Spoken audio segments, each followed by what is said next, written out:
अस्सलाम वालेकुम दोस्तों, उम्मीद है आप सब लोग खैरियत होंगे। 19 मई 2022 और जुमेरात का दिन है। बात करेंगे ओमान की चंद अहम खबरों के मतलब, लेकिन एक छोटी सी रिक्वेस्ट दोबारा है। इससे पहली वीडियो में मैंने पूरी डिटेल डाली है। ये साहिब हैं, इनका वॉलेट गिर गया था आज सरूज में ही। इससे पहली वीडियो में सारी तफसीलात हैं, वो चेक करके इन तक इन्फॉर्मेशन पहुँचा सकते हैं। अगर आपको पता चल चुका है ये कौन है तो अभी उनको बता दें ताकि वो हमसे रब्ता करके अपना वॉलेट वापस ले लें।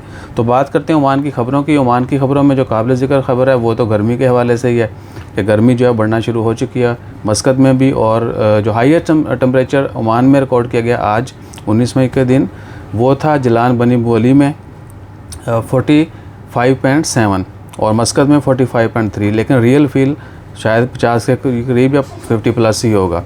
तो कोशिश करें कि मौसम के हवाले से जितनी भी एहतियाती तदबीर आप अपना सकते हैं वो ज़रूर फॉलो कीजिए। और उसके अलावा ओमान की ख़बरों में भैया कोरोना के 13 केस रिपोर्ट हुए और 10 खारजों को जो है लेबर लॉ की वायलेशन करने पर पकड़ा गया। कुछ के पास से जो है वो सिगरेट, बहुत भारी मकदार में अल्कोहल, ये वो सब कुछ बरामद हुआ। और उसके बाद फिर ओमान की ख़बरों में वीट के हवाले से, गंदम के हवाले से, चूँकि बहुत सारे लोगों को अभी पता चल रहा है जब रशिया और यूक्रेन की वॉर हो रही है कि भैया ये पूरी दुनिया में बहुत ज़्यादा गंदम जो है या कपास जो है, कॉटन, वो एक्सपोर्ट करते थे। तो अब क्या है कि वहाँ पर जंग की वजह से ग़ज़ाई किल्लत आने का जो खदशा है। यानी इस साल गंदम जो है, आपको पता है कि सीज़न चल रहा है और इंडिया ने ऑलरेडी बंद कर दिया गंदम सेल करना। वो सिर्फ जिनके साथ कॉन्ट्रैक्ट हैं उन्हीं को बेचेंगे, एक्स्ट्रा वो नहीं बेच रहे और वो टाइम आने पर जो है बेचेंगे। और पाकिस्तान में अभी तक जो है इस तरह की कोई पॉलिसी सामने नहीं आई कि पाकिस्तान में, क्योंकि हम तो हर साल बाहर से मंगवाते हैं, लेकिन अगर अपनी गंदम अभी से सारी बेच देंगे तो बाद में कहाँ से आएगी, क्योंकि सबसे ज़्यादा रशिया और यूक्रेन से गंदम जाती पूरी दुनिया में।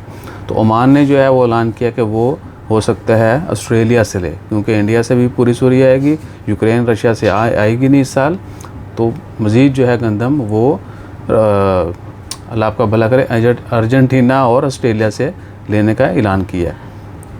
उसके बाद ओमान में जो है भैया काबिल ज़िक्र ख़बरों में वल्लाही कोई मेजर ख़बर दूसरी नहीं है। बस दुआ कीजिए कि आने वाला वक्त सब के लिए अच्छा हो। जैसे जैसे कोई अपडेट्स आती हैं वो आपके साथ शेयर करते हैं। तो हम याद रखिएगा। जज़ाकल्लाह, अल्लाह हाफ़िज़।